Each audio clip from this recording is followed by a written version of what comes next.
నేనైతే మార్నింగ్ లేచి వాళ్ళ 2 పనుల మీద బయటికి బయలుదేరాను.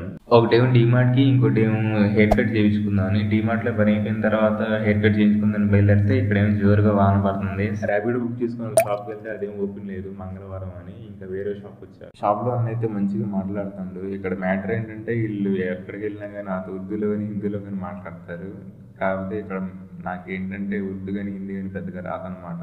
సామెతలు 31:30 అందము మోసకరము సౌందర్యము వ్యర్థము యెహోవాయందు భయభక్తులు కలిగిన స్త్రీ కొనియాడబడును.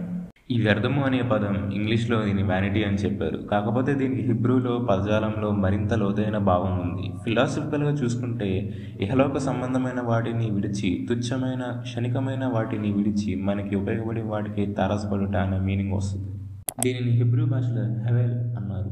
ఇంకా చెప్పాలంటే నీడ్కి వాంట్కి ఉన్న డిఫరెన్స్ చెప్పుకోవచ్చు. నీడ్ అంటే మనకు అవసరం ఉన్న దానికోసం మనం తారసపడి కోరుకొని దానికోసం కష్టపడి దాన్ని సంపాదించుకోవడం. వాంట్ అంటే మనకి ఏది చూసినా కానీ అది కావాలనుకోవటం, దాన్ని ఎలాగైనా మనకి దక్కించుకోవడం అనమాట. ఇలా సమస్తం హెవెల్ అని ప్రసంగి చెప్తున్నారు. నా ఎక్స్ప్లెనేషన్ నచ్చితే లైక్ చేయండి. ఇంకా బెటర్గా ఎవరైనా వివరించగలిగితే కామెంట్ చేయండి. ఓవరాల్గా సబ్స్క్రైబ్ చేయండి.